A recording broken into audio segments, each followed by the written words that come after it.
CPI Kothamangalam local committee മുതിർന്ന അംഗങ്ങൾക്ക് ഓണക്കോടി വിതരണം ചെയ്തു. CPI കോതമംഗലം ലോക്കൽ കമ്മിറ്റി ഓണാഘോഷത്തിന്റെ ഭാഗമായാണ് മുതിർന്ന അംഗങ്ങൾക്ക് ഓണക്കോടിയും കൈനീട്ടവും വിതരണം ചെയ്തത്. ഉദ്ഘാടനം മുൻ MLA എൽദോ എബ്രഹാം നിർവഹിച്ചു. അഡ്വക്കേറ്റ് മാർട്ടിൻ സണ്ണി അധ്യക്ഷത വഹിച്ചു. PT Benny, MK Ramachandran, MS George, PM Sivan, PA Anas, TH Noushad, MS Aliyar, Nithin Kuriyan, AM Joy, KJ Shibu, PG Anilkumar, Sirin Das, Geetha Rajendran, Suma Sivan, KA Sainudheen തുടങ്ങിയവർ പ്രസംഗിച്ചു. ഇന്നത്തെ ഈ ചടങ്ങിന്റെ ഏറ്റവും വലിയൊരു ആകർഷണീയത എന്ന് പറയുന്നത് കമ്മ്യൂണിസ്റ്റ് പാർട്ടിയുടെ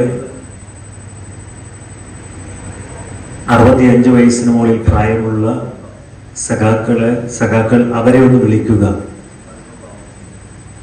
ഒരു വേദിയിൽ ഒരുമിച്ചിരുത്തി അവർക്കൊരു ആദരവ് നൽകുക എന്നുള്ളത് ഏറ്റവും പ്രധാനപ്പെട്ട കാര്യമാണ്. ഇവിടെ മുൻപ് സൂചിപ്പിച്ചു, 6 കുടുംബങ്ങളിൽ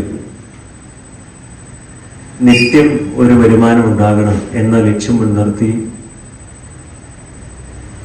ഒരു പദ്ധതി ആവിഷ്കരിച്ചു. ഒരുപക്ഷെ ഞാൻ വിചാരിക്കുന്നത് സംസ്ഥാനത്ത് തന്നെ ആദ്യമായിട്ടായിരിക്കാം. അഡ്വക്കേറ്റ് CK ജോർജ് സ്വാഗതവും സിജോ വർഗീസ് കൃതജ്ഞതയും പറഞ്ഞു. GTV news Kothamangalam.